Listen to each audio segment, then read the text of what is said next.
22শে নভেম্বরে মাছ মারতে মারতে ভুলে ইন্ডিয়া ঢুকছিলাম। সেখান থেকে বিএসএফ আমাদের অ্যারেস্ট করে। অ্যারেস্ট করার পর ওখানে থানা কাছারি করে আমাদের জেলে দেয়। জেলে দেওয়ার পর সেখানে আমরা জেল খাটি দীর্ঘ 13 মাস। সেখানে খাওয়া দাওয়া সব ঠিক আছে, গোসল পানি সব ঠিক আছে।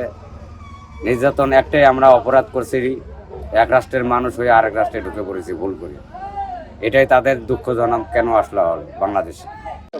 কর্ম করি খাওয়ার জন্য এই রাষ্ট্রের মধ্যে আসছে, মাছ মাঝে মাঝে যায় এই ভারতের মধ্যে ধরা পড়ছে, নিয়ে এসে আটক করে আসছে। 13 মাস থাকি আমাদের পরিবেশ, আমাদের খাওয়া পানে খুব দুর্ভিক্ষর কারণে আমরা খুব কষ্ট করি। এর সাথে যোগাযোগ করিয়ে যাকে আল্লাহ রহমত করছে, আল্লাহ দয়া করছে, এই পুলিশ ভাইগুলোর সাথে যোগাযোগ করিয়ে যে আমরা এখান থেকে নামিয়ে নিতে চাই।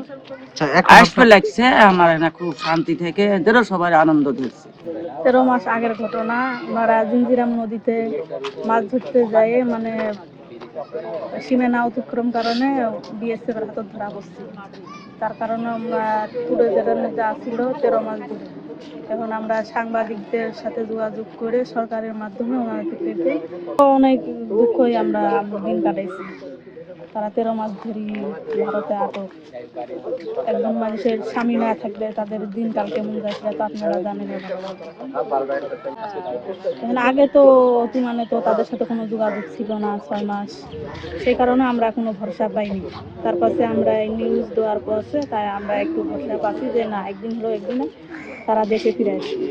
আমরা এবং আমাদের পরিবারবর্গ সকলে তাদের এখানে গ্রহণ করার জন্য আছি, যাতে 13 মাস পর যে একটা আমাদের অপেক্ষা ছিল, অপেক্ষার প্রহর হয়তো কিছুক্ষণের মধ্যে শেষ হবে।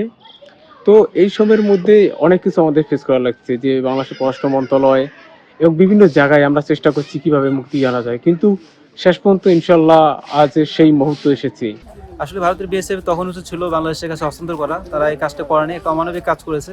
তাদের আটক করে নিয়ে যায় এবং তারা একটা অবৈধ অনুপ্রবেশের মামলা দেয়। সেই মামলা প্রায় 13 মাস ধরে চলমান থাকে। এই মামলাটি সাম্প্রতিককালে আমরা 6 মাস আগে আমি পররাষ্ট্র একটা আবেদন করি।